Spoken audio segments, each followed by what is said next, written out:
A firefighter hears faint crying from a burning house and finds a 7-year-old boy protecting his twin sister with wet blankets. When he asks where the boy learned to do that, his answer about preparing for their stepfather's lessons shocks everyone. The October wind cut through Lieutenant Jake Morrison's turnout coat as he stepped off Engine 7.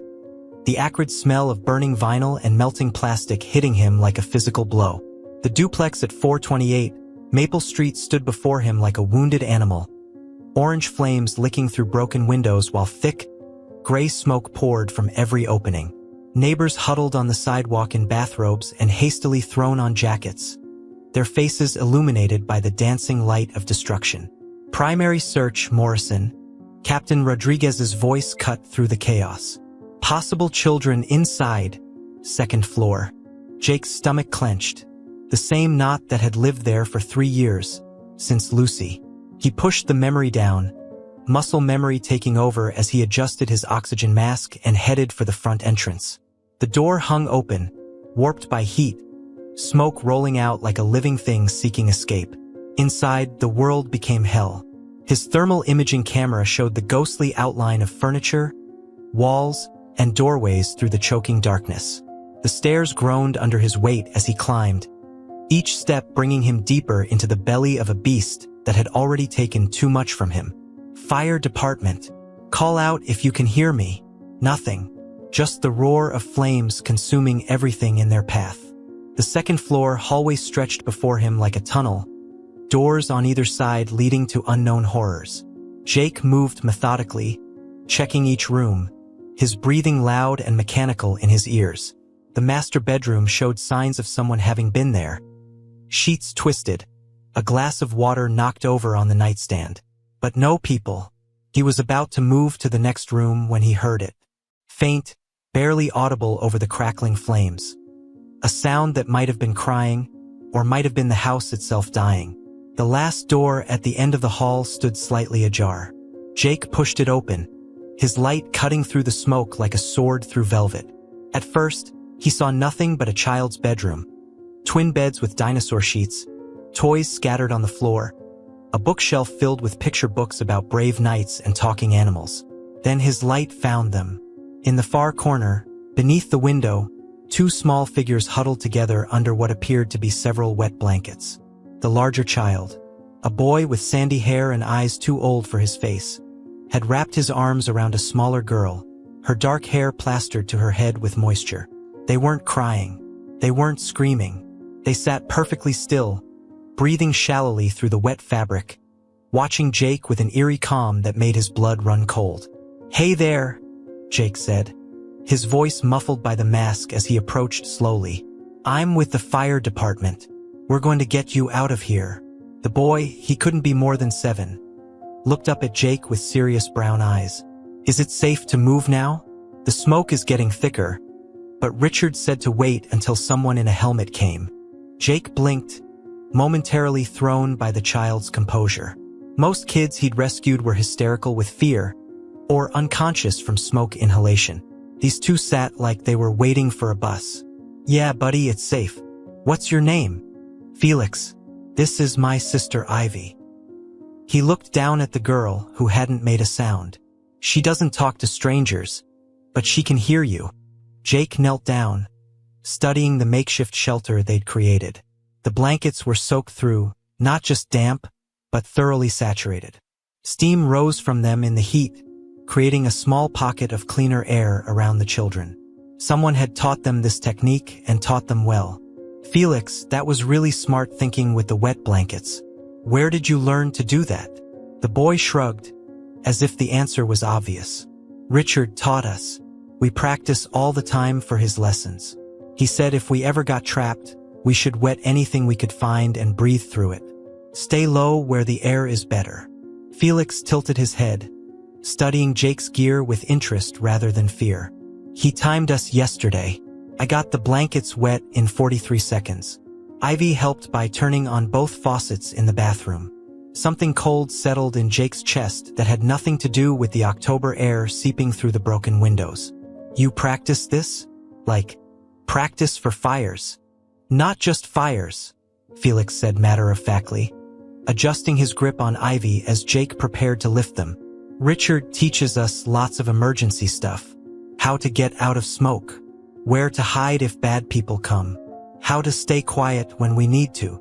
He paused, then added with the earnestness that only children possess. He says the world is dangerous and we need to be ready. Jake gathered both children into his arms, surprised by how light they were, how easily they molded themselves against him. Ivy tucked her face into his shoulder without making a sound, while Felix kept talking in that same calm, almost conversational tone. "Is our mom okay? She was in her room when it started, but Richard said we should stay in our room no matter what, even if we heard screaming." The words hit Jake like a physical blow. "Even if you heard screaming? That's the rule," Felix explained as they made their way down the smoky hallway. "During lessons, we stay put until someone comes for us, or until Richard says it's over. Sometimes the lessons are really loud and scary, but if we follow the rules, nobody gets hurt too bad." Jake's mind raced as he carried the children toward the stairs. The way Felix spoke about these lessons, so casual, so practiced. The wet blanket technique was sound, something you might learn in a basic fire safety course, but the rest of it, stay quiet when you need to, hide if bad people come, ignore screaming. What kind of lessons was this Richard teaching? They emerged from the house into the blessed relief of cold, clean air. Paramedics immediately surrounded them, checking the children's vitals, listening to their lungs, shining lights in their eyes. Jake stood back, removing his helmet and running a hand through his sweat-dampened hair, watching as Felix answered questions with the same unnatural composure he'd shown upstairs. "Any other family members?" Paramedic Janet Williams asked, wrapping a blanket around Ivy's shoulders. "Our mom Ruth is in the hospital already," Felix said. "The ambulance took her before the fire got really bad, and Richard went with her." He looked up at Janet with those two serious eyes. "Is she going to be okay?" Richard said, "Sometimes people don't come back from the hospital." "We're going to find out about your mom, sweetie," Janet said gently. "Right now, we need to make sure you and your sister are healthy. Can you take some deep breaths for me?" As the paramedics worked, Jake found himself unable to look away from the children. Something about their behavior gnawed at him, a wrongness he couldn't quite define. It wasn't just their calm in the face of trauma. He'd seen that before, usually in kids who'd been through so much that shock was their default state. It was the specificity of their responses, the practiced nature of their survival techniques, the way Felix spoke about lessons and rules like they were discussing homework rather than life-or-death situations. Captain Rodriguez appeared at Jake's elbow. "Hell of a thing," he said quietly. "Kids said their stepfather taught them that blanket trick. Smart guy, probably saved their lives." "Yeah," Jake said slowly. "Smart guy."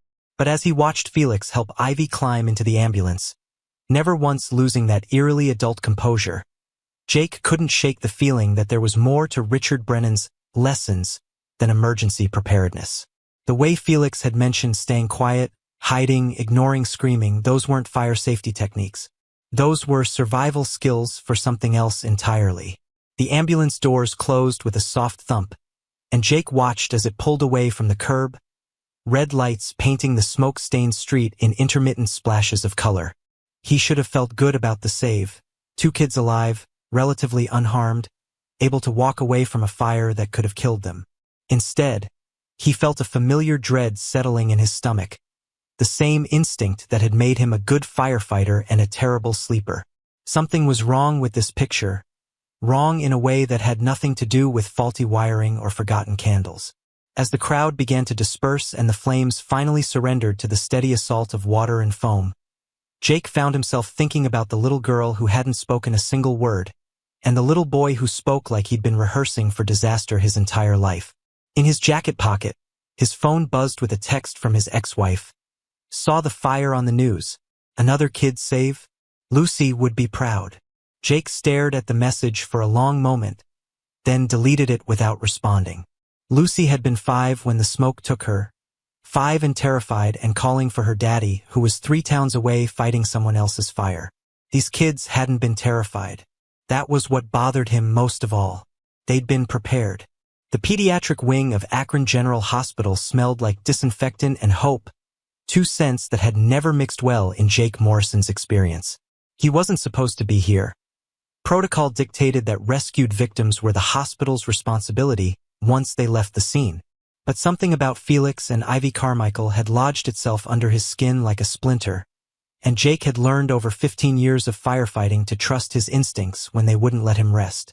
He found them in room 314, sitting side by side on the same hospital bed despite the presence of a second bed just 3 feet away. Felix wore a hospital gown that was too big for his small frame, while Ivy had somehow managed to keep her smoke-stained pajamas.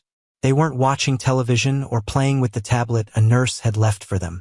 Instead, they sat perfectly still, Felix's hand resting protectively on his sister's arm, both of them staring at the door as if expecting someone to walk through it at any moment. "Hey there," Jake said softly, knocking on the doorframe. "Remember me? From earlier?" Felix's posture straightened slightly, but his expression remained guarded. "You're the firefighter who carried us out, Lieutenant Morrison." The fact that a 7-year-old remembered his rank and pronounced it correctly sent another chill down Jake's spine. "That's right. How are you both feeling?" "We're fine," Felix said automatically. "The doctors said our lungs look good. No smoke damage." He paused, then added with that same eerily mature tone. "Richard always said if we followed the rules during lessons, we wouldn't get hurt." He was right. Jake pulled up a chair, noting how Ivy's eyes tracked his every movement while her body remained perfectly still. "Felix, can you tell me more about these lessons? I'm curious about the wet blanket technique." That was really smart thinking. Something flickered across Felix's face. Not fear, exactly, but a kind of careful calculation that no child should possess. "Richard teaches us emergency preparedness.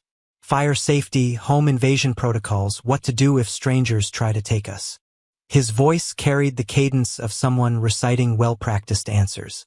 "He says most parents don't prepare their kids for real dangers, so their kids get hurt when bad things happen." "Home invasion protocols," Jake repeated slowly. "What kind of protocols?" Felix glanced at Ivy, some silent communication passing between them. "We have hiding spots, safe rooms. Richard showed us how to barricade doors and which windows have the best escape routes. He taught us hand signals for when we need to be completely quiet." As if to demonstrate, Felix made a subtle gesture with his fingers, and Ivy immediately tucked her chin down and seemed to fold in on herself, becoming even smaller and more invisible. The casual efficiency of it made Jake's stomach turn. "How often do you practice these lessons?" "Every week. Sometimes more if Richard thinks we're getting sloppy." Felix's matter-of-fact tone never wavered. "Last month we did fire drills every other day because I took too long getting the blankets wet. Richard timed me with his stopwatch. 43 seconds was my best time, but he said in a real emergency, 40 seconds could mean the difference between living and dying." A memory surfaced unbidden in Jake's mind. Lucy, 5 years old, practicing fire safety at school.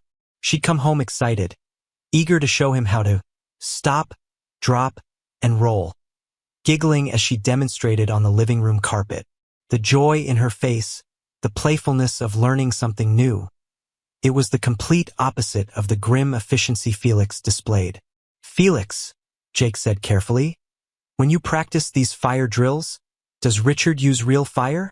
The question hung in the air like smoke. Felix's eyes darted toward the door, then back to Jake, and for the first time, his composure cracked slightly. "We're not supposed to talk about the details of lessons. Richard says people who don't understand emergency preparedness might think it's dangerous, but they don't know how dangerous the world really is." Before Jake could respond, footsteps echoed in the hallway. Felix and Ivy both tensed, their heads turning toward the sound with the alertness of prey animals sensing a predator. A woman appeared in the doorway, tall, professional, carrying a briefcase and wearing the slightly harried expression of someone who'd been pulled from other urgent matters. "Hello," she said, her voice warm but tired. "I'm Melissa Torres with Child Protective Services. I'm here to talk with Felix and Ivy." Jake stood, extending his hand. "Lieutenant Morrison, Akron Fire Department. I was the one who found them. Melissa shook his hand, her grip firm. I'm glad you're here, Lieutenant. I have some questions about the circumstances of the rescue. She turned to the children, her expression softening. And I'd like to get to know you both a little better. Felix straightened on the bed, his hand tightening on Ivy's arm. Are we in trouble? No, sweetheart, you're not in trouble, Melissa said, pulling up another chair. I just want to make sure you're safe and that you have everything you need. Can you tell me about your family? Your mom and your stepfather. Ruth is our mom, Felix said, using his mother's first name in a way that struck Jake as oddly formal. She's in the ICU because of the smoke damage to her lungs. Richard is her husband. He takes care of us when Ruth can't. And Richard teaches you about emergency preparedness? Felix nodded, but Jake caught the way his shoulders tensed, the slight hitch in his breathing. Richard says most kids don't survive emergencies because their parents don't prepare them properly. He makes sure we know how to take care of ourselves. Melissa leaned forward slightly, her voice gentle but probing. Felix, when you practice with Richard, does he ever do things that scare you? The question landed like a physical blow. Felix's face went completely blank, and Ivy seemed to shrink further into herself. When Felix spoke, his voice had gone flat, emotionless. Richard doesn't scare us. He prepares us. There's a difference. But sometimes the lessons are frightening, aren't they? Melissa pressed gently. It's okay to be scared during practice. Fear is just your body's way of telling you to pay attention, Felix recited, his voice taking on a sing-song quality that suggested frequent repetition. Richard says fear can save your life if you don't let it make you stupid. We practice so we won't be stupid when real emergencies happen. Jake found himself thinking about his own childhood fire safety education, monthly drills at school, his father showing him how to check smoke detector batteries, family discussions about escape routes. All of it had been reassuring, empowering. It had made him feel safer, not more afraid. But Felix spoke about emergency preparedness the way other children might discuss chores or homework, necessary serious work that adults imposed on them. There was no sense of security in his voice, no feeling of protection, only duty and vigilance. Felix, Jake said quietly, yesterday when I found you, you mentioned that during lessons, you're supposed to stay in place even if you hear screaming. Can you tell us more about that? The boy's eyes went wide, and he shot a panicked look at Ivy. For the first time since Jake had met him, Felix looked like what he was, a 7-year-old child who had said something he wasn't supposed to say. Richard says the lessons need to be realistic, Felix stammered. Sometimes there are loud noises, scary sounds. But if we break the rules and leave our positions, we could get hurt worse. His voice gained strength as he found his footing in familiar explanations. Like soldiers in training, they practice with loud noises and smoke so they won't panic in real battles. Melissa and Jake exchanged a look. Felix, Melissa said carefully. What kind of loud noises? What kind of scary sounds? But Felix had clearly said too much. He pressed his lips together and shook his head, wrapping both arms around Ivy in a gesture that was both protective and self-comforting. We're not supposed to talk about the details. Richard says people might misunderstand. The silence stretched between them, heavy with unspoken implications. Jake watched as Ivy turned her face into her brother's shoulder, her small body trembling slightly. She hadn't spoken a single word since he'd found them, but her silence felt deliberate rather than traumatic, the kind of quiet that came from practice rather than shock. A soft knock interrupted the tension. A young nurse peeked her head into the room. Excuse me, but Mr. Brennan is here to see the children.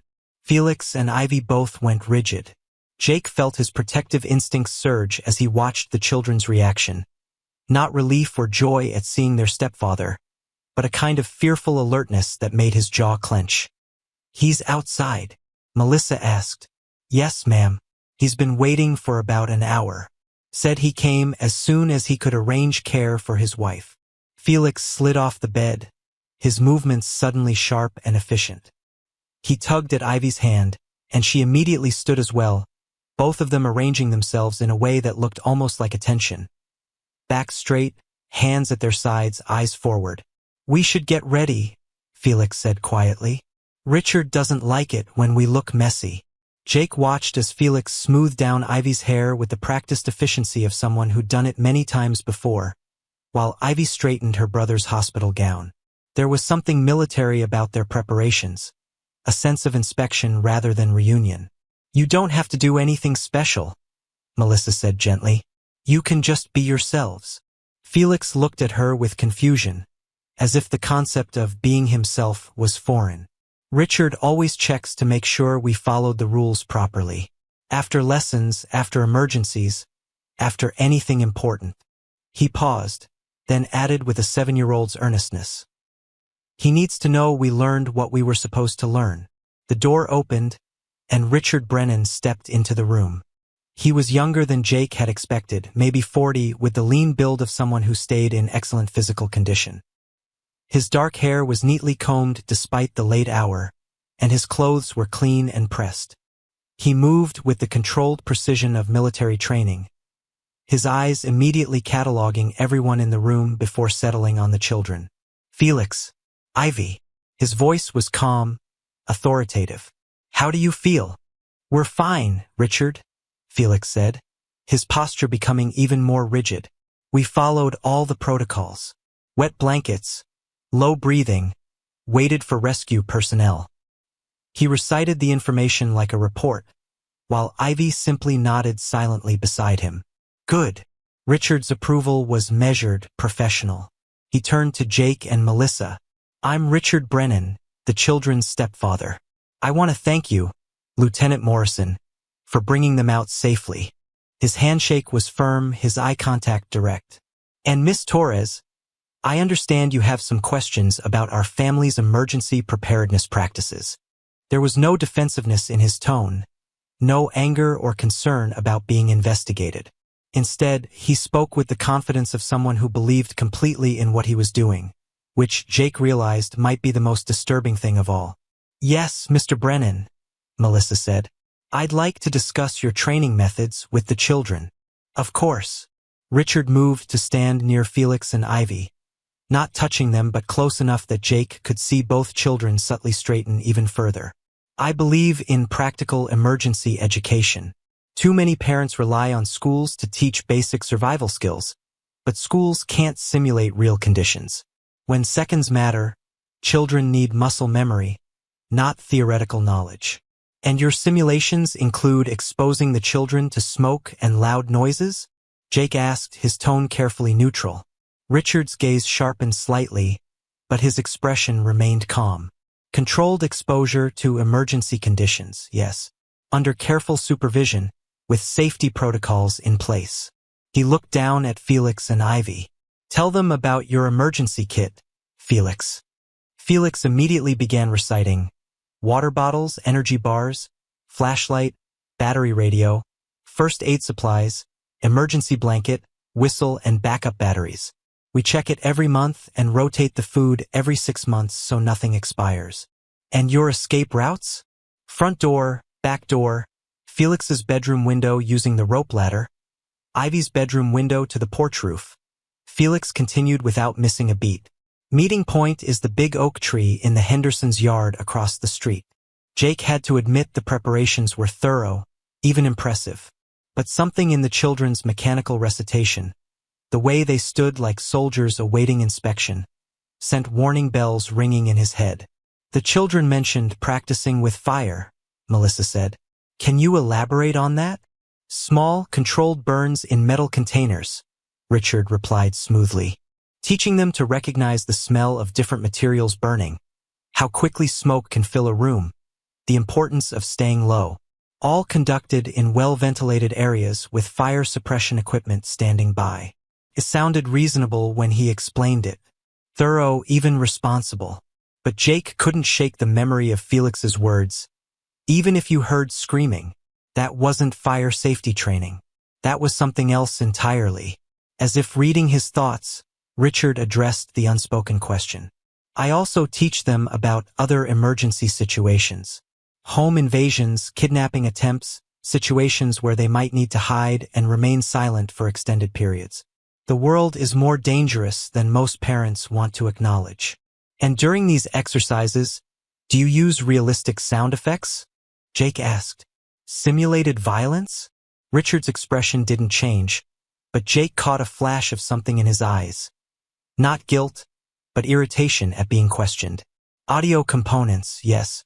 Children need to learn to think clearly under stress. A drill that's too comfortable isn't preparing them for reality. Felix and Ivy stood perfectly still throughout this conversation, their faces blank, their bodies tense. Jake realized they were waiting, not just listening, but actively waiting for cues about how to respond, what to say, how to behave.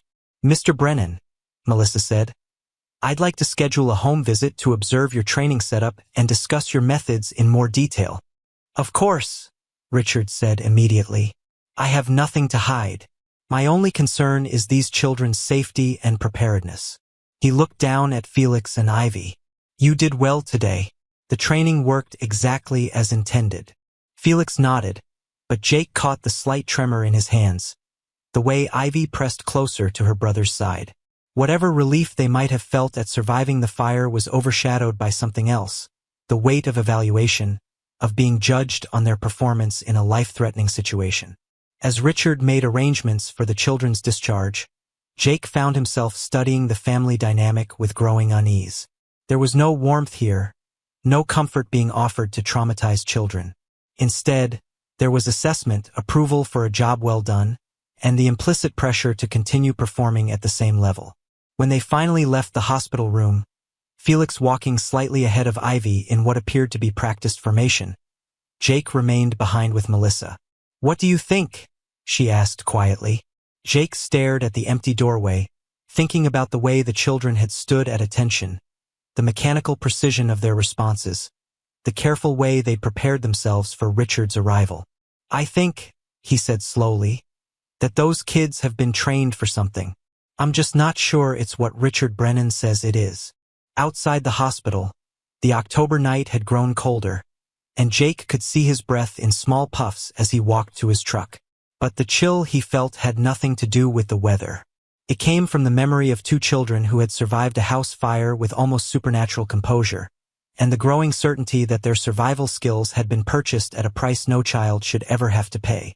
The Carmichael house on Maple Street looked different in daylight. What had been a scene of chaos and destruction the night before now revealed itself as a methodical crime scene, though Jake Morrison wasn't sure yet what crime had been committed. He stood on the sidewalk beside Melissa Torres, watching as Richard Brennan led them through the front gate with the confidence of a man who had nothing to hide.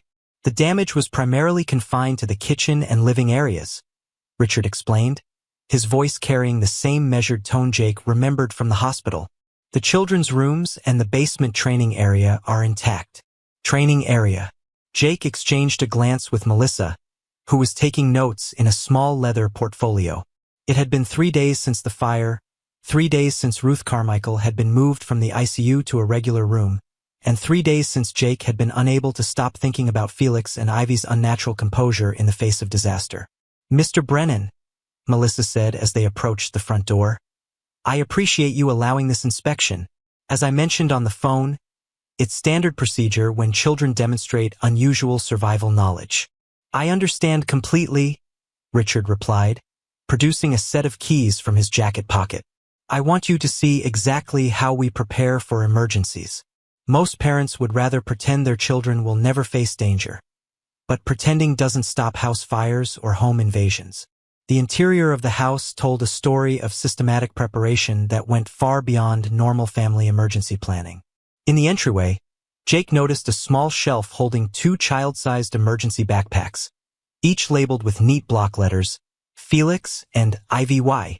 Next to them hung a laminated card with evacuation procedures printed in large, clear font. The children's go bags, Richard explained, noting their attention. 72 hours of supplies, updated monthly. Each child knows exactly what's in their pack and how to use every item. He led them through the fire-damaged living room, pointing out smoke detectors that had been professionally installed and regularly maintained, fire extinguishers mounted at child-accessible heights, and windows that had been modified with quick-release security bars. The real training happens downstairs, Richard said, opening a door that Jake had assumed led to a basement. This is where we conduct most of our emergency simulations. The basement had been transformed into something that looked like a cross between a classroom and a military training facility. The concrete walls were painted white and covered with charts showing escape routes, hand signals, and basic first aid procedures. A large table held various emergency supplies, flashlights, batteries, medical supplies, water purification tablets. In one corner sat a collection of audio equipment that immediately caught Jake's attention. "This is quite an extensive setup," Melissa said, her professional neutrality masking what Jake suspected was growing concern.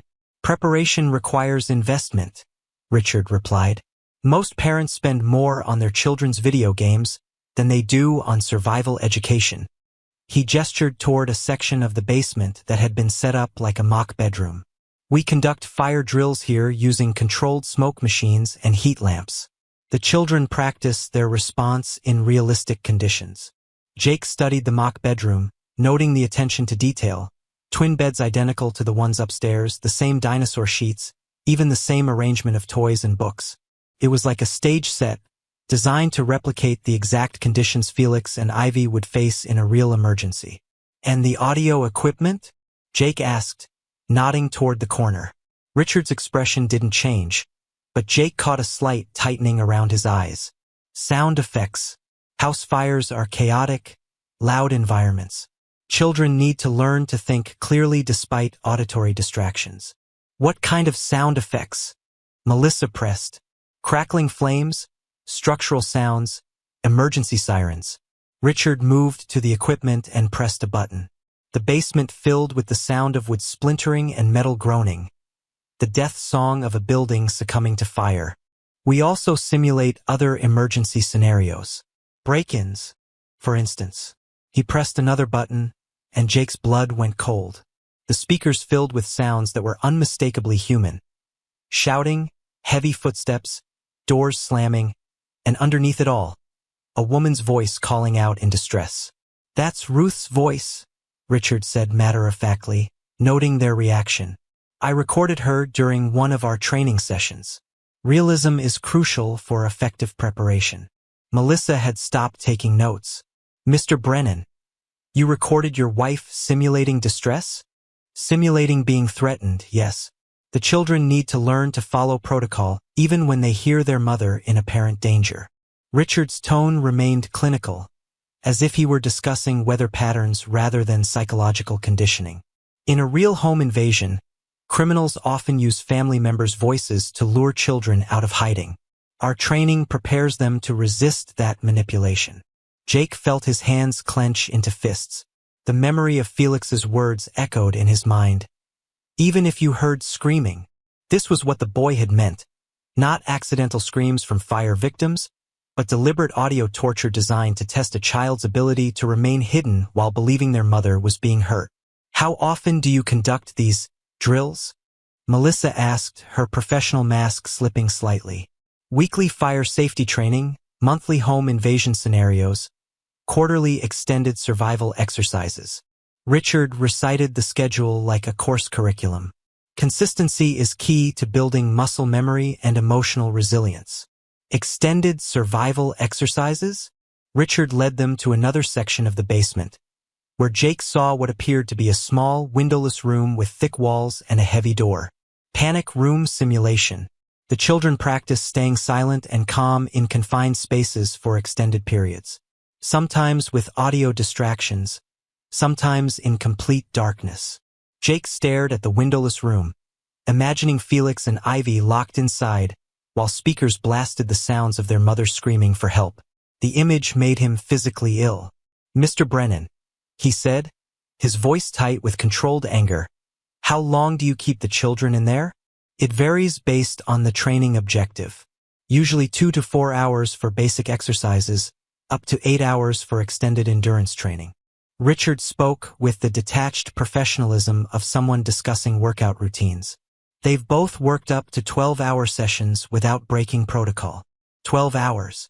Jake tried to imagine Felix and Ivy, 7 years old, locked in that windowless room for half a day while audio equipment bombarded them with simulated violence and their mothers recorded cries for help. The thought made him want to put his fist through Richard's calm, reasonable face. "And Ruth approves of these methods?" Melissa asked. For the first time, Richard's composure wavered slightly. "Ruth understands the necessity, though she sometimes finds the training emotionally difficult to observe. She's had to learn to trust my expertise in security matters." The way he said it, "had to learn to trust," sent another chill down Jake's spine. It sounded less like partnership and more like conditioning. "Can we see the children's actual bedrooms?" Melissa requested.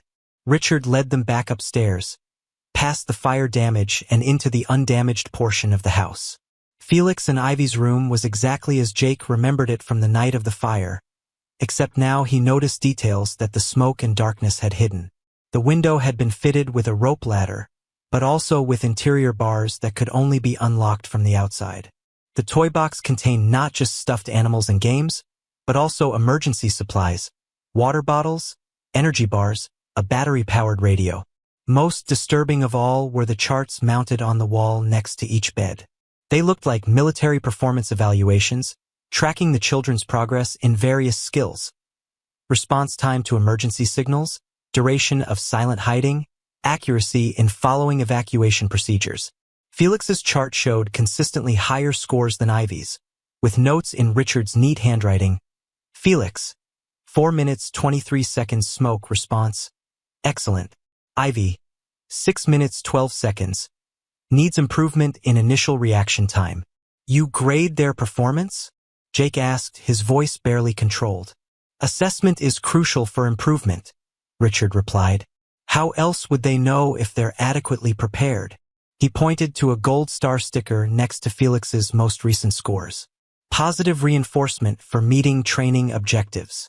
Jake stared at the charts, thinking about his own daughter's bedroom wall, which had been covered with artwork and photos and participation ribbons from school activities. These walls looked like a military barracks, focused entirely on survival and performance rather than childhood joy or creativity. Where are Felix and Ivy now? Melissa asked. School. I believe maintaining routine is important for their psychological stability.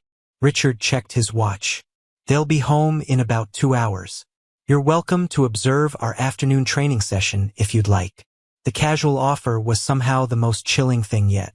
Richard genuinely believed that what he was doing was not just acceptable but admirable. He saw himself as a responsible parent preparing his children for a dangerous world, not as someone systematically traumatizing them through psychological warfare. That won't be necessary today, Melissa said quickly. I think I've seen enough. As they prepared to leave, Jake found himself drawn back to the basement, staring at the panic room and the audio equipment that had been used to torment 2 small children in the name of preparation. Something nagged at him, a detail that didn't fit with the rest of Richard's methodical approach to emergency training. Mr. Brennan, he called out, can I ask about your background? You obviously have extensive knowledge of security protocols. Richard paused at the top of the basement stairs. Military contractor, specialized in threat assessment and civilian protection protocols. I've seen what happens to unprepared families in crisis situations. His voice took on a harder edge. I won't let that happen to my children. What kind of threats? Jake pressed. Is there something specific you're preparing them for? The question hung in the air, and for a moment, Richard's mask slipped entirely. Jake saw something raw and desperate in the man's eyes. Not the calm confidence of a security expert, but the haunted look of someone running from something. The world is full of threats, Lieutenant Morrison. Random violence, natural disasters, system failures that leave families stranded and vulnerable. Richard's voice had lost its clinical tone, becoming urgent, almost pleading. Most parents live in denial, assuming someone else will protect their children when crisis hits. I refuse to be that naive. But surely you understand that there's a difference between preparation and trauma? Melissa interjected. These children are 7 years old. The psychological impact of your training methods will keep them alive? Richard cut her off, his composure returning like a shield sliding into place. When Felix saved his sister's life using techniques I taught him, That wasn't trauma. That was successful preparation. They left the house in tense silence, walking past the blackened windows and the lingering smell of smoke. Only when they reached Melissa's car did Jake allow himself to speak. "That man is systematically abusing those children," he said, his voice shaking with suppressed rage. "I know," Melissa replied quietly, "but proving it legally is another matter. Everything he's doing could be defended as unconventional parenting. Overzealous, perhaps, but not necessarily criminal. Locking 7-year-olds in a windowless room for 12 hours while playing recordings of their mother screaming isn't criminal? Not if there's no physical harm, and if he can argue it serves a legitimate educational purpose." Melissa rubbed her temples, looking older than her 41 years. Family courts are reluctant to remove children from homes where parents claim to be acting in their best interests, especially when the children appear physically healthy and well cared for.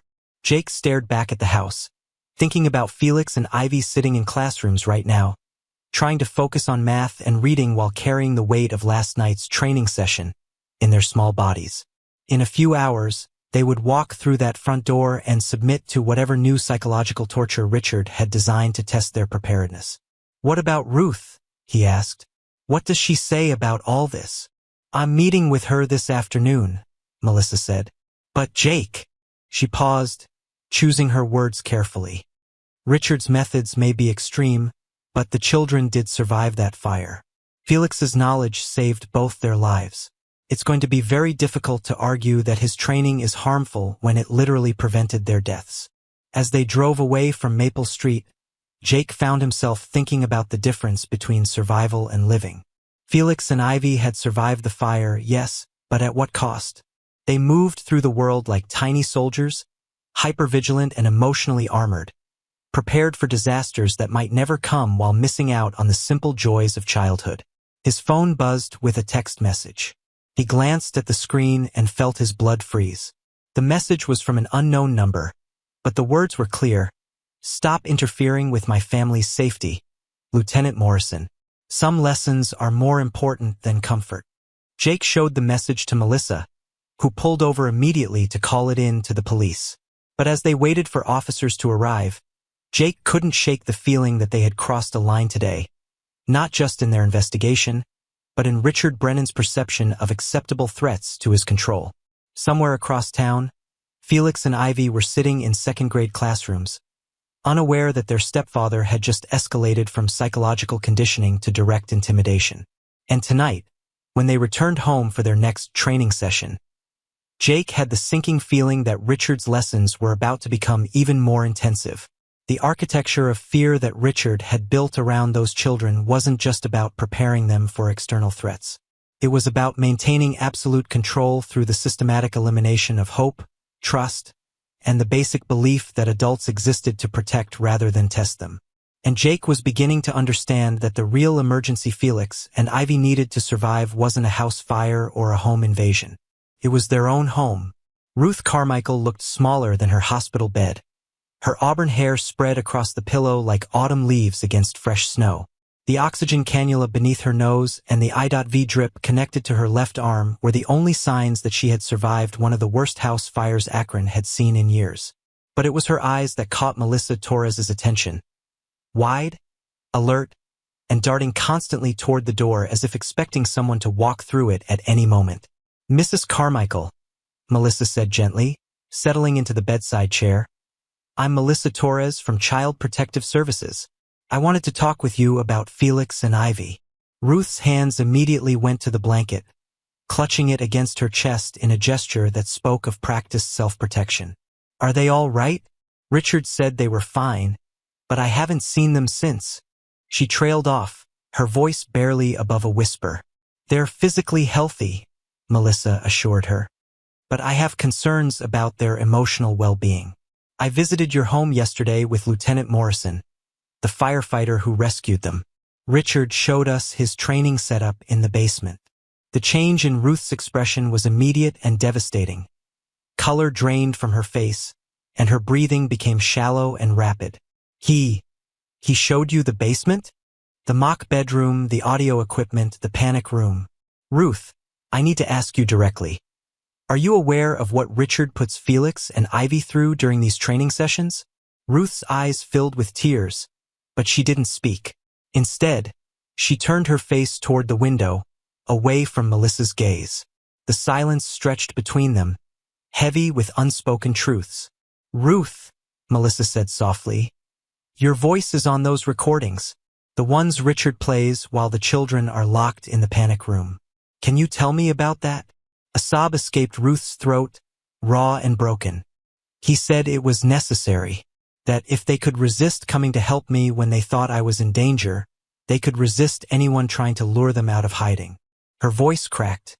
"I didn't want to do it, but he said if I didn't help with the training, something terrible might happen to them, and it would be my fault."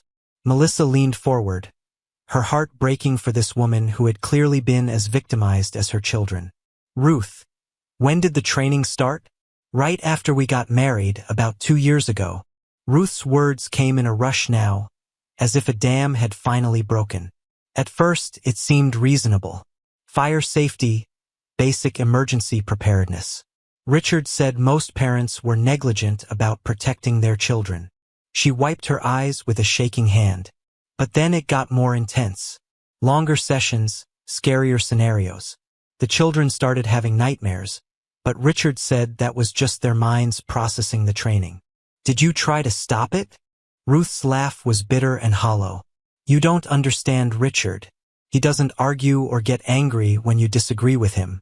He just explains, calmly, logically, why you're wrong and why his way is the only way that keeps everyone safe." She turned back to face Melissa, her eyes red-rimmed but determined. "He showed me statistics about child abduction rates, home invasion fatalities, fire deaths.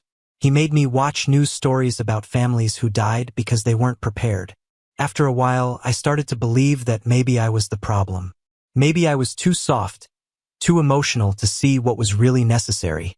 Melissa recognized the pattern, classic psychological manipulation, the systematic breaking down of a victim's confidence and judgment until they accepted increasingly extreme behavior as normal, even necessary. "Ruth, the night of the fire, can you tell me what happened?" Ruth's hands began to shake. "I woke up to smoke in the bedroom. Richard was already awake, getting dressed.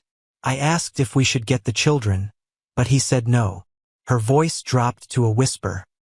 "He said this was their chance to prove the training worked. That if we interfered, we'd be robbing them of the opportunity to use their skills in a real emergency." The words hit Melissa like a physical blow. "He wanted to leave Felix and Ivy in the burning house? He said it was a test. That if they followed protocol, they'd be fine, and if they didn't." Ruth's voice broke entirely. "He said that would tell us the training needed to be more intensive." Melissa stared at this broken woman, trying to process the magnitude of what she'd just heard. Richard Brennan had been willing to use his stepchildren as test subjects in a potentially fatal experiment, treating their lives as data points in his twisted curriculum of fear. "Ruth, I need you to understand something," Melissa said urgently. "What Richard has been doing to Felix and Ivy isn't training. It's systematic psychological abuse. Those children have been traumatized in the name of preparation."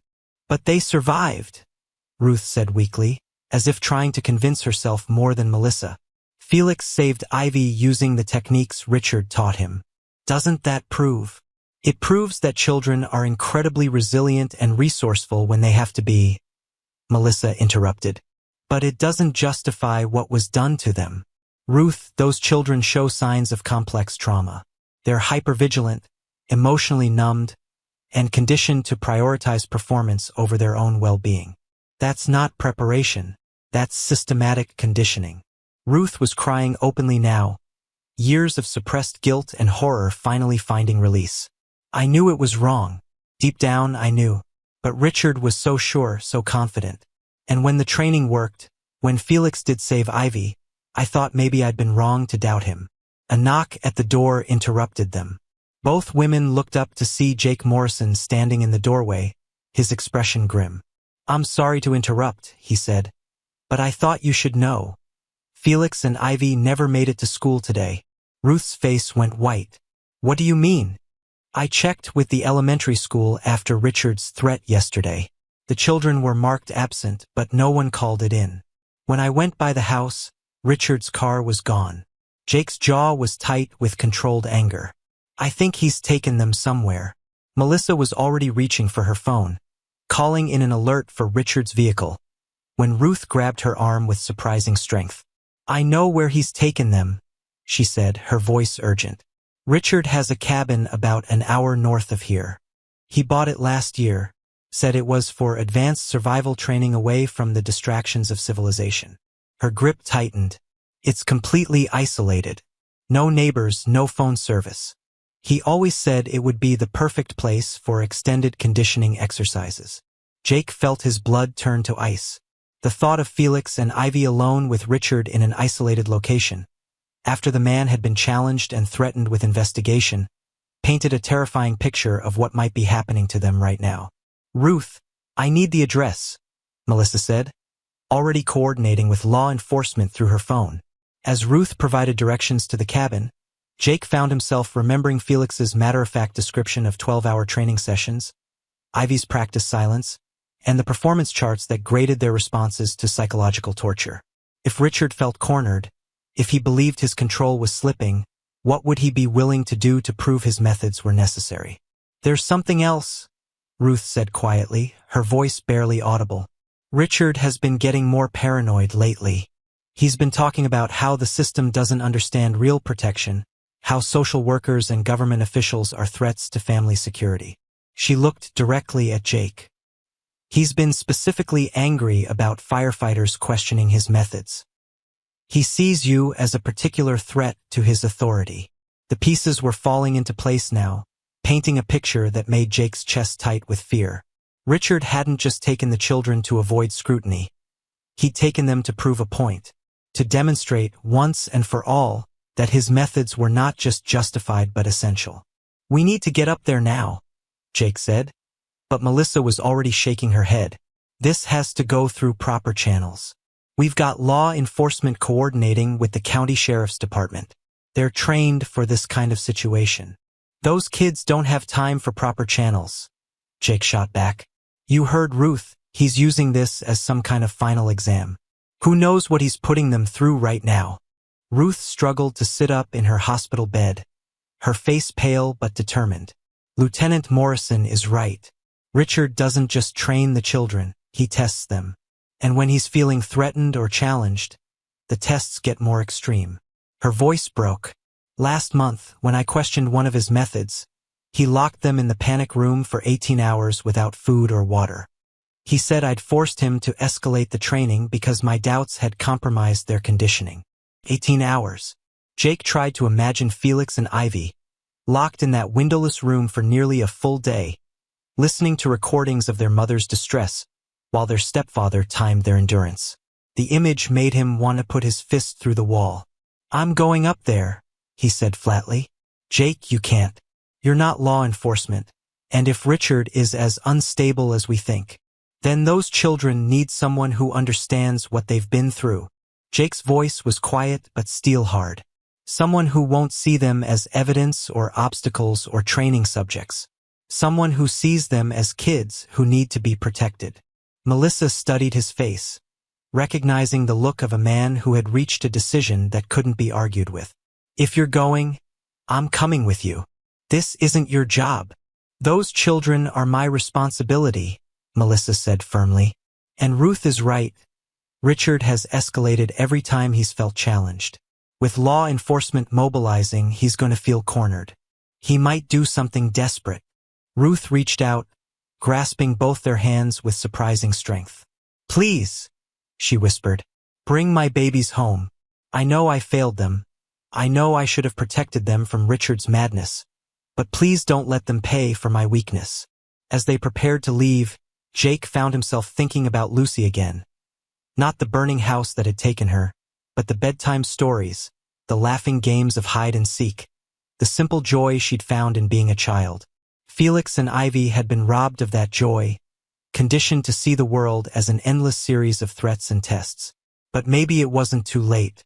Maybe, if they could reach the cabin in time, Those children could still learn what it felt like to be protected instead of tested, loved instead of evaluated, safe instead of constantly prepared for disaster. The drive north took them through increasingly rural landscape, past farms and forests that should have been peaceful but felt ominous under the circumstances.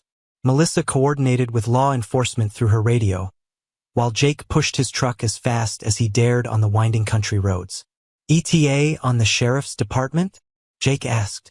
20 minutes behind us," Melissa replied. "They wanted us to wait, but I told them we were going in as social services and fire department liaison." She looked at him sideways. "That's not exactly true, but those children have been through enough official procedures." They found the cabin just as Ruth had described. A small, isolated structure deep in the woods, connected to the main road by a narrow dirt track that probably became impassable in winter. Richard's sedan was parked outside, but there was no sign of movement from within the building. "No lights," Jake observed, studying the cabin through binoculars. "But it's only 4 in the afternoon. Maybe they're in a back room or—" Melissa trailed off, not wanting to voice the darker possibilities. They approached carefully, staying off the main path and using the trees for cover. As they got closer, Jake could see that the cabin was larger than it had appeared from the road, a main structure with what looked like an addition or workshop attached to the back. That's when they heard it. A child's voice, thin and frightened, barely audible through the wooden walls. "Richard, please. Ivy's really scared. Can we take a break from the lesson?" "Felix." Jake's heart clenched as he recognized the boy's voice, stripped of its usual composure and revealing the terrified child underneath. "Fear is just information, Felix." Richard's voice was calm, clinical. "The lesson continues until you both demonstrate proper protocol." Ivy's emotional response suggests insufficient conditioning. "But she's only 7, Felix's voice cracked. "She's trying her best." "Best isn't good enough when lives are at stake. Reset positions. We'll run the scenario again." Jake and Melissa exchanged a look of horror. Whatever was happening inside that cabin, it was active torture disguised as training. And it was happening right now, while 2 small children endured whatever nightmare Richard had designed as their final examination. "We can't wait for backup," Jake whispered. Melissa nodded, her professional composure cracking to reveal raw maternal fury. Those children have been tested enough. As they prepared to approach the cabin, Jake found himself thinking about all the fires he'd fought, all the emergencies he'd responded to, all the people he'd saved and failed to save. But this felt different. This wasn't about responding to disaster. This was about preventing it. This was about saving 2 children from the person who was supposed to protect them, before Richard Brennan's twisted version of love destroyed whatever innocence they had left. In the distance, Jake could hear the faint sound of sirens as law enforcement finally approached through the winding country roads. But Felix and Ivy couldn't wait for official rescue. They'd been waiting their entire lives for someone to put their needs above procedure, their well-being above preparation. Today, finally, someone would. The silence that followed Richard's last command was more terrifying than any sound Jake Morrison had ever heard in 15 years of emergency response. He pressed himself against the rough wooden siding of the cabin, Melissa beside him, both of them straining to hear what was happening inside. The autumn air carried the scent of dying leaves and would smoke from a distant chimney, peaceful smells that seemed obscene in the context of what they knew was unfolding just feet away. "Reset positions." Richard's voice came again, still maintaining that clinical detachment that made Jake's skin crawl. "Felix, return to hiding position Alpha. Ivy, position Beta. Remember, absolute silence until the all-clear signal, regardless of what you hear." Jake edged toward the nearest window, peering through a gap in the curtains. What he saw made his blood freeze. The interior of the cabin had been set up like a larger version of the basement training room, but this setup was different, more elaborate, more terrifying. Felix and Ivy crouched in opposite corners of the main room, Felix behind an overturned table, Ivy pressed into what appeared to be a makeshift closet. Between them, Richard stood with a remote control in one hand and a stopwatch in the other. But it was the equipment scattered around the room that made Jake's stomach lurch. Audio speakers were positioned at various points, along with what looked like smoke machines and several devices Jake couldn't immediately identify. This wasn't just another training session. This was Richard's masterpiece, his ultimate validation of everything he'd subjected these children to. Scenario initiation in 3, 2, 1. Richard announced, pressing buttons on his remote. The cabin filled with sound. Not just the home invasion audio Jake had heard in the basement, but something far worse. It was Ruth's voice, but not the controlled distress calls from the training recordings. This was raw, genuine terror, screaming for help with an agony that could only come from real pain. Felix jerked as if he'd been physically struck, his small body trembling as his mother's screams filled the air around him. Jake could see the boy's internal struggle, every instinct telling him to run to help, while years of conditioning demanded he remain hidden. Across the room, Ivy had pressed herself so far into the corner that she seemed to be trying to disappear entirely, her hands clamped over her ears. "Emotional response detected," Richard said, his voice carrying over the horrific audio. "Ivy, remove your hands from your ears. Felix, control your breathing. These are distractions designed to compromise your survival protocols." But Felix was beyond controlling his breathing. Jake watched as the 7-year-old boy began to hyperventilate, his conditioning finally cracking under the weight of hearing his mother's apparent torture. "Stop it," Felix whispered, then louder, "Stop it, please." "Protocol violation," Richard announced, making a note on a clipboard. "Ivy, your brother's emotional breakdown increases danger to your position. Maintain silence regardless of his actions." That's when Jake saw something that made his decision for him. Smoke began to pour from the machines Richard had positioned around the room. Not the harmless theatrical fog he'd expected, but thick, acrid smoke that made both children immediately begin coughing. This wasn't simulation anymore. Richard had escalated to actual danger, filling a confined space with smoke while 2 small children were trapped in hiding positions they'd been trained never to abandon. "Melissa," Jake whispered urgently, "he's actually smoking them out. This isn't training. He's going to hurt them." Through the window, they could see Felix struggling with the most impossible decision a child should ever face. Abandon his conditioning to save himself and his sister, or follow the rules while they both potentially suffocated. The choice was made for him when Ivy began to choke violently, her small body racked with coughing fits as the smoke thickened around her hiding spot. Felix's conditioning shattered like glass. "Ivy!" He abandoned his position, scrambling across the room toward his sister. "Richard, she can't breathe. The smoke is too thick." "Return to position," Richard commanded. But there was something different in his voice now, a note of uncertainty, as if Felix's defiance had disrupted a script he'd counted on following perfectly. "No!" Felix's voice cracked with emotion Jake had never heard from the boy before. Pure, unfiltered terror and love and desperate courage. "I don't care about the stupid rules. Ivy needs help." Jake had heard enough. He nodded to Melissa, and they moved toward the cabin's front door. It was unlocked. Richard's confidence in the isolation had made him careless, or perhaps he'd wanted to ensure his lesson could be interrupted only by the children breaking their conditioning. They burst through the door simultaneously, Jake heading straight for the smoke machines while Melissa moved toward the children. The scene inside was even worse than Jake had imagined. The smoke was so thick it was difficult to see, and both children were coughing violently while Richard stood in the center of it all like some kind of demented conductor orchestrating a symphony of trauma. "Turn off the machines," Jake shouted, but Richard was faster than expected. The man spun toward them, his face a mask of cold fury. "You have no right to interfere with my family's safety training," Richard said, his voice still maintaining that clinical calm despite the chaos around him. "These children need to learn to function under extreme stress conditions." "They're 7 years old," Melissa screamed, reaching Felix and Ivy and pulling them toward cleaner air near the door. "This isn't training. This is torture." Jake found the controls for the smoke machines and began shutting them down, but Richard moved to block him. "You don't understand the realities of emergency situations," Richard said, his composure finally cracking to reveal the desperation underneath. "When disaster strikes, These children will be prepared because of what I've taught them. Your interference could get them killed in a real emergency. The only emergency here is what you've done to them, Jake shot back, pushing past Richard to reach the audio controls.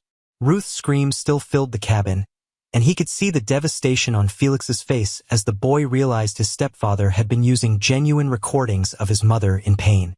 "That's Ruth," Felix whispered, his voice breaking. "That's really Ruth crying. You hurt her and recorded it." Richard's mask slipped entirely. It was necessary for realistic training. "Your mother understood. You're lying," Felix screamed, all his conditioned composure finally destroyed. "You hurt her and you hurt us and you called it lessons." The boy was sobbing now, years of suppressed emotion pouring out in a torrent of grief and rage. "I hate your lessons. I hate being scared all the time. I hate having to be perfect or Ivy gets punished." The confession hung in the smoky air like an accusation. Jake felt something break inside his chest as he realized the full scope of what Richard had done.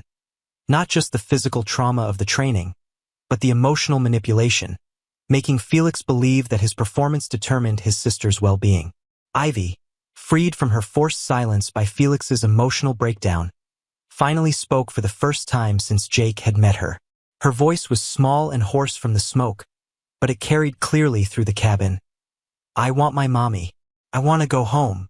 The simple, heartbreaking words of a 7-year-old girl who had been denied the right to be a child seemed to hit Richard like a physical blow.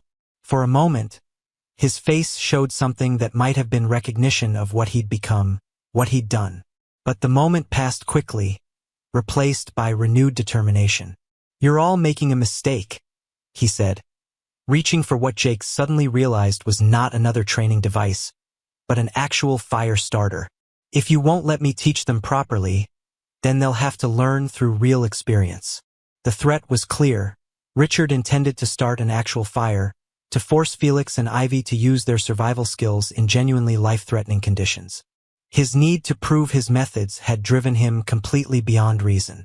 Jake moved without thinking, tackling Richard before the man could ignite anything. They struggled briefly, Richard fighting with the desperate strength of someone whose entire identity was collapsing around him. But Jake had 15 years of physical training and a lifetime of protective instincts driving him, while Richard had only his obsessive need to be right. "Melissa, get the kids outside," Jake called, pinning Richard to the floor. But as Melissa gathered Felix and Ivy, guiding them toward the door, Richard made one last desperate attempt to maintain control. "You don't understand," he gasped, his voice raw. "I've seen what happens to unprepared families. The things I've witnessed, the violence, the chaos. These children need to be ready for anything. I was protecting them." Felix stopped at the doorway, turning back to look at the man who had shaped his young life through systematic terror. When he spoke, his voice was quiet but steady, carrying a wisdom no 7-year-old should possess. "You weren't protecting us, Richard," Felix said. "You were hurting us. Real protection doesn't feel like being scared all the time." The simple truth from a child's mouth seemed to deflate Richard entirely. He stopped struggling, his face crumpling as perhaps, for the first time, he saw his actions through innocent eyes and recognized them for what they truly were. Outside the cabin, the sound of sirens grew louder as law enforcement finally arrived. Jake could hear car doors slamming, voices calling out coordinates and establishing perimeters. But inside the smoky cabin, there was only the sound of 2 children breathing freely for the first time in years, and the broken man who had convinced himself that trauma was love. Melissa led Felix and Ivy to her car, wrapping them in emergency blankets while paramedics checked them for smoke inhalation. Jake watched from the cabin doorway as county sheriff's deputies took Richard into custody, the man offering no resistance as handcuffs replaced the remote controls that had given him power over 2 small lives. "Are they going to be okay?" Jake asked, joining Melissa beside her car. Felix looked up at him, his face streaked with tears and soot but somehow lighter than Jake had ever seen it. "We don't have to do lessons anymore?" "No more lessons," Jake said firmly. "No more tests, no more drills, no more being scared on purpose." "What do we do instead?" Ivy asked, her voice still small but growing stronger with each word she spoke. Jake knelt down to their level, thinking about his own daughter and all the normal childhood experiences these two had been denied. "You get to be kids," he said simply. "You get to play and laugh and make mistakes and not worry about being perfect all the time." Felix considered this seriously, as if the concept of childhood without constant evaluation was foreign to him. "Will someone still keep us safe?" "Yes," Melissa said, her voice thick with emotion. "But real safety doesn't require you to be afraid. Real safety lets you feel protected so you can grow and learn and just be happy." As the sheriff's deputies led Richard away, Jake watched the man's face and saw not evil, but a deeply damaged person who had confused control with protection, preparation with love. Richard's methods had been monstrous, but Jake found himself wondering what had broken the man so completely that he'd believed terrorizing children was the same as saving them. The answer, Jake realized, didn't matter. What mattered was that Felix and Ivy would have the chance to heal, to learn what safety actually felt like, to discover that being a child meant being cherished rather than tested. "Lieutenant Morrison?" Felix's voice was tentative. "Yeah, buddy? When you found us in the fire, you said we were brave. But we weren't really brave, were we? We were just doing what Richard taught us." Jake looked at this small boy who had spent years believing his worth was measured by his performance under pressure, and felt his heart break all over again. "Felix, you know what real bravery is? It's what you did in there just now. When you saw Ivy was in danger and you chose to help her instead of following the rules. That wasn't training, that was love. That was you choosing to protect your sister because you wanted to, not because someone made you." Felix's eyes widened as if this was a revelation. "So we were brave? You were the bravest kids I've ever met," Jake said honestly.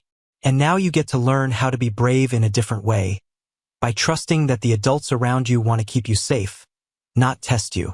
As they prepared to leave the cabin and its horrors behind, Jake found himself thinking about the difference between surviving and thriving. Felix and Ivy had survived Richard's systematic torture, but now they would have the chance to do something they'd never been allowed to do before. They would have the chance to simply live. The October sun was setting as they drove away from the isolated cabin, painting the sky in shades of orange and gold that reminded Jake of hope rather than fire. In the back seat, Felix and Ivy sat close together, but for the first time since he'd met them, they weren't rigid with tension or hyper-alert to potential threats. They were just two children, leaning against each other for comfort while the adults around them handled the complicated business of keeping them safe. It was the most normal, natural thing in the world, and for Felix and Ivy Carmichael, it was the beginning of learning what childhood was supposed to feel like. 6 months later, Jake Morrison stood in the doorway of the Carmichael family's new apartment, watching Felix attempt to teach his sister how to play hopscotch. The scene should have been perfectly ordinary. Two children on a sunny Saturday morning, chalk squares drawn on the sidewalk, the sound of laughter echoing off the brick buildings of their new neighborhood. But for Jake, who had witnessed the systematic destruction of these children's capacity for joy, watching Felix giggle as he wobbled on one foot was nothing short of miraculous.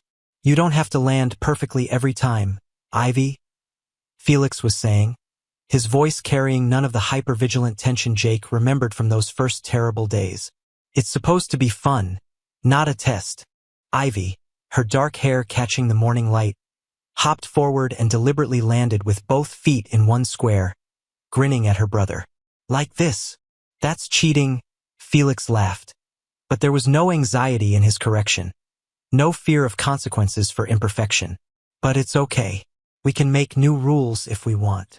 Jake felt a familiar tightness in his chest, but this time it was relief rather than dread.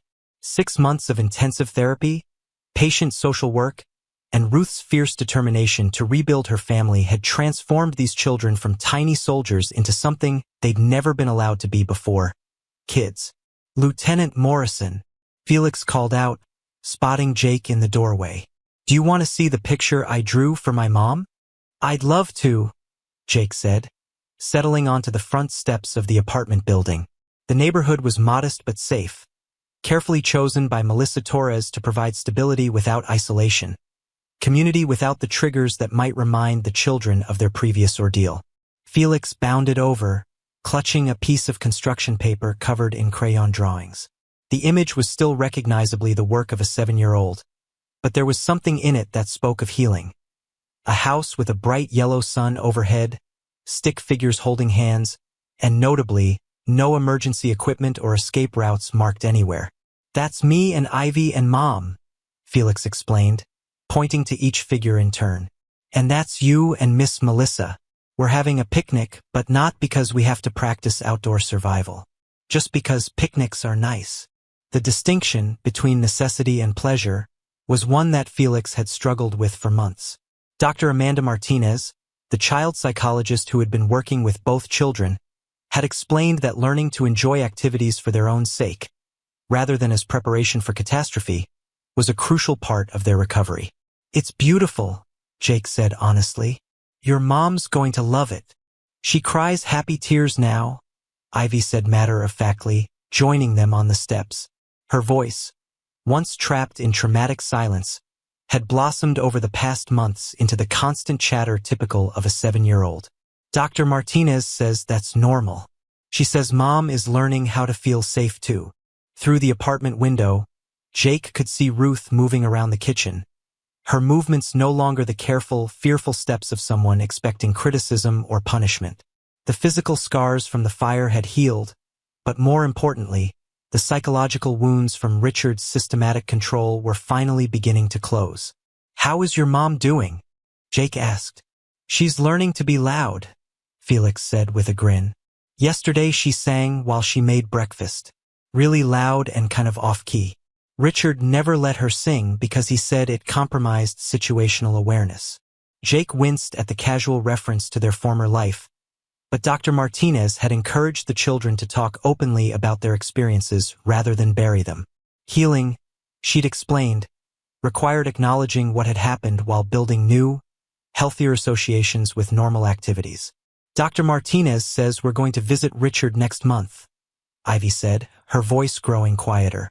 "Not because we have to, but because we want to tell him something." "What do you want to tell him?" Jake asked gently. Felix and Ivy exchanged a look, not the fearful, calculating glances of their early days, but the simple communication of siblings who trusted each other completely. "That we forgive him," Felix said seriously. "Not because what he did was okay, but because Dr. Martinez says carrying anger makes us tired. We don't want to be tired anymore." The maturity of the statement, coming from a child who had spent years believing his worth was measured by his performance under pressure, brought tears to Jake's eyes. These children were not just surviving, they were choosing healing over hatred, growth over revenge. Ruth appeared in the doorway, wiping flour-covered hands on a dish rag. 6 months of freedom from Richard's psychological control had restored color to her cheeks and light to her eyes. She was still thin, still carried herself with a caution born of trauma, but there was a strength in her now that spoke of someone who had reclaimed her life. "Jake," she said warmly, "you're just in time for pancakes." Felix requested chocolate chips, and Ivy wants them shaped like butterflies. "Butterfly pancakes aren't regulation breakfast food," Felix said with a mock-serious expression, then burst into giggles. It had become one of his favorite jokes, referencing Richard's rigid rules only to immediately contradict them with something joyful and spontaneous. As they settled around the small kitchen table, Jake marveled at how different this family gathering was from the tense, performative meals he'd witnessed during the investigation. There was no evaluation here, no scoring of behavior or compliance. Just a mother and her children enjoying breakfast together, making messes with syrup and arguing about whether chocolate chips counted as a breakfast food. "Miss Melissa is coming by later," Ruth said, flipping pancakes with practiced ease. "She wants to talk about the court proceedings." Richard's trial had been a complex affair, involving charges of child endangerment, psychological abuse, and unlawful imprisonment. His defense team had tried to argue that his methods, while extreme, had been motivated by genuine concern for the children's safety. The prosecution had countered by bringing in experts on child psychology and trauma, including Dr. Martinez, who had testified about the systematic nature of the abuse and its long-term effects.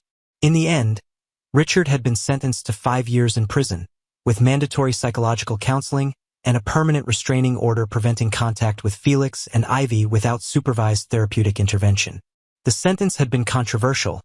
Some felt it was too lenient for what amounted to years of systematic torture, while others argued that Richard's own trauma and delusions merited consideration. For Jake, the legal outcome mattered less than what he saw around this breakfast table. A family learning to exist without fear, children discovering that safety didn't require constant vigilance, a mother rebuilding her confidence in her ability to protect her children through love rather than preparation for disaster. "Are you scared about seeing Richard again?" Jake asked the children. Felix considered the question seriously, the way he approached most things these days, thoughtfully, but without the hypervigilant analysis that had once characterized his every response. "A little," he admitted. "But Dr. Martinez will be there, and Mom and Miss Melissa. And we're not the same kids we were when Richard was hurting us. We know things now." "What kinds of things?" Jake prompted. "That being scared sometimes is normal, but being scared all the time isn't," Ivy said, syrup dripping from her chin. "That adults are supposed to make kids feel safe, not test them. That we don't have to be perfect to be loved." Ruth's eyes filled with tears, the happy kind that Ivy had mentioned. "That's right, baby. You never have to be perfect. You just have to be you." After breakfast, while Ruth cleaned up and the children played in their room, Jake found himself standing on the small balcony that overlooked the apartment complex's courtyard. Below, other families were starting their Saturday routines, parents pushing strollers, children riding bicycles, teenagers shooting baskets on the playground court. It was beautifully, magnificently ordinary. "It's different now, isn't it?" Ruth joined him on the balcony, carrying 2 cups of coffee. "What's different?" "Everything. The way they play, the way they sleep, the way they exist in the world." Ruth's voice was soft with wonder. "Felix used to wake up every morning and immediately start assessing threats, checking the weather, listening for unusual sounds, making sure our emergency supplies were properly positioned. Now he wakes up thinking about whether he wants cereal or toast for breakfast." Jake sipped his coffee, thinking about the profound shift she was describing. "Dr. Martinez says recovery isn't just about stopping the bad things.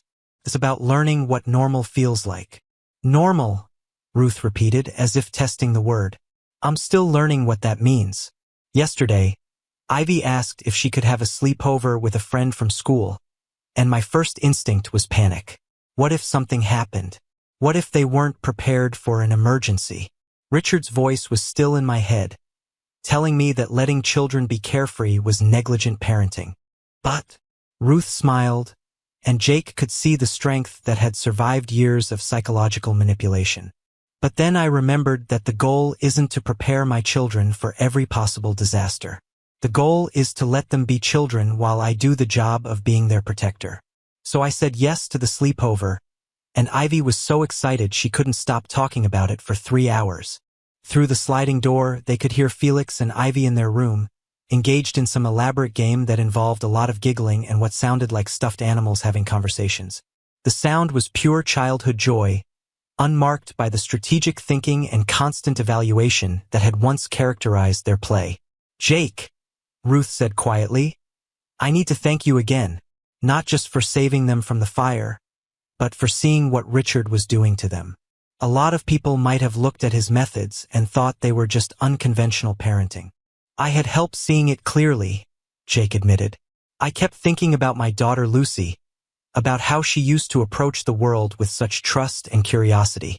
Felix and Ivy didn't have that. They approached everything like it was a potential threat. And now," Jake gestured toward the sound of laughter coming from the children's room. "Now they're arguing about whether unicorns or dragons would win in a race. It's the most normal, pointless, wonderful debate I've ever heard." Ruth laughed, a sound that had become more frequent and genuine over the past months. "Felix insisted yesterday that dragons would win because they have better aerodynamics. Ivy countered that unicorns would win because they have magic.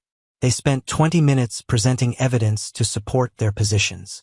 Critical thinking skills," Jake observed, "but applied to imaginary scenarios instead of survival situations." "Exactly.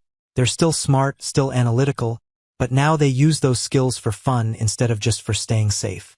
Melissa Torres arrived around noon, carrying a folder of legal documents and a bag of art supplies that she'd brought as gifts for the children. Over the past 6 months, she had become more than just their caseworker. She was a trusted family friend, someone who had fought alongside them through the legal process and the difficult early days of recovery. "How are my favorite clients doing?" she asked, settling into the living room where Felix and Ivy immediately showed her their latest drawings. "We made a comic book," Felix announced proudly. "It's about a superhero who solves problems by talking to people instead of fighting them. His superpower is making people feel better," Ivy added. "And he has a cape that changes colors based on people's emotions." Melissa examined the comic book with genuine interest, noting the shift from the survival-focused artwork the children had produced in their early therapy sessions to these creative, emotion-centered stories. It was another marker of their healing, the ability to imagine conflict resolution through communication rather than preparation for violence. "I have some news about the legal proceedings," Melissa said once the children had returned to their room. "Richard's appeal was denied. The sentence stands, but he's eligible for supervised therapeutic visits if all parties consent, and if his psychological evaluation shows sufficient progress." Ruth nodded, her expression thoughtful rather than fearful. "The children want to see him. Dr. Martinez thinks it might be helpful for their closure. And honestly, I think they're strong enough now to handle it." "What about you?" Jake asked. "Are you ready to see him again?" Ruth was quiet for a long moment, considering. 6 months ago, I would have said no. I was still so afraid of him, so conditioned to defer to his judgment about everything. But now, she paused, gathering her thoughts. Now I realized that Richard was just a man. A damaged, frightening man who made terrible choices, but still just a man. He doesn't have power over us anymore. The conversation was interrupted by a crash from the children's room, followed by immediate giggling. In the early days of their recovery, any loud noise would have sent Felix and Ivy into hyper-alert mode, their bodies tensing for potential danger. Now, the sound of something falling was just part of normal childhood chaos. "We're okay," Felix called out before anyone could ask. "We were just building a really tall tower and it fell down. Physics is hard," Ivy added, prompting laughter from the adults. 6 months ago, they would have been apologizing for making noise and asking if they were in trouble, Ruth observed. Now they just rebuild the tower and try again. It was a perfect metaphor, Jake thought, for what this entire family had been doing. Rebuilding after collapse, trying again after failure, learning that mistakes were opportunities for growth rather than reasons for punishment. As the afternoon wore on, Jake found himself marveling at the small, everyday miracles that marked the children's recovery. Felix asked for help reaching something on a high shelf instead of silently figuring out how to climb up and get it himself. Ivy interrupted adult conversation to show them a butterfly she'd spotted outside, prioritizing wonder over the careful silence she'd once maintained around grown-ups. Most remarkably, both children seemed to have internalized the concept that they were allowed to need things. Help, attention, comfort, entertainment, without having to earn those needs through perfect performance. "Dr. Martinez says we're ready to start talking about the future," Felix announced during lunch. "Like what we want to be when we grow up." "I want to be a veterinarian," Ivy said immediately, "so I can help animals feel better when they're scared." "What about you, Felix?" Melissa asked. Felix considered seriously the way he approached most questions. "Maybe a teacher, but not the kind who gives tests all the time. The kind who helps kids learn things because learning is fun." Jake felt his throat tighten with emotion. 6 months ago, these children had been unable to imagine a future beyond the next emergency drill. Now they were making plans based on their interests and compassions, thinking about careers that involved helping others rather than just surviving whatever came next. "Those are wonderful goals," Jake said. "And you know what? You have lots of time to change your minds, too. Childhood is for trying different ideas and seeing what feels right." "That's what Mom says," Felix agreed. "She says we get to experiment with being happy." As the day wound toward evening, Jake reluctantly prepared to leave. These Saturday visits had become a highlight of his week. a chance to witness the ongoing miracle of Felix and Ivy's recovery and to find his own healing in their transformation. "Will you come to our school play next week?" Ivy asked as he gathered his jacket. "I'm playing a flower in the spring garden scene." "Wouldn't miss it," Jake promised. The idea of Ivy on a stage, performing not because she was being evaluated but because she enjoyed it, filled him with anticipation. "And Felix has a speaking part," Ruth added proudly. "He's playing the narrator who explains how gardens grow. From seeds to flowers," Felix said importantly. "It's a metaphor for how people can grow and change too. Miss Johnson says I have good public speaking skills because I think carefully about what I want to say." Jake looked at this serious, thoughtful boy who had learned to use his analytical nature for creativity rather than survival, and felt a profound sense of completion. Felix's careful way of processing the world, once a trauma response, had become a genuine strength now that it was no longer driven by fear. As Jake walked to his car, he could hear the sounds of evening settling over the apartment complex. Families calling children in for dinner, television programs starting up, the comfortable chaos of people living their lives without constantly preparing for disaster. It was the sound of normalcy, of safety, of childhood being allowed to exist without the burden of premature responsibility. His phone buzzed with a text message. For a moment, his old instincts flared. 6 months ago, unexpected communications had meant crisis, emergency, children in danger. But now he smiled as he read the message from Ruth. "Thank you for helping us remember what family is supposed to feel like." Driving home through the familiar streets of Akron, Jake found himself thinking about the difference between survival and thriving, between existing and living. Felix and Ivy had learned, through terrible experience, how to survive almost anything. But more importantly, they were now learning how to thrive, how to find joy in ordinary moments, safety in loving relationships, and hope in an uncertain but no longer terrifying future. The evening sun painted the sky in shades of gold and pink, colors that reminded Jake of hope rather than fire. Somewhere in the city, 2 children were probably getting ready for bed, not checking emergency supplies or reviewing evacuation procedures, but listening to bedtime stories and arguing about whether they needed nightlights and asking for one more glass of water because they weren't ready for the day to end. It was beautifully, perfectly ordinary. And for Felix and Ivy Carmichael, ordinariness was the greatest gift they could ever receive. The gift of childhood reclaimed, of safety redefined, of learning that being loved meant being protected, not tested. 6 months ago, Jake had pulled 2 small survivors from a burning house. Tonight, those same children were falling asleep as something they'd never been allowed to be before.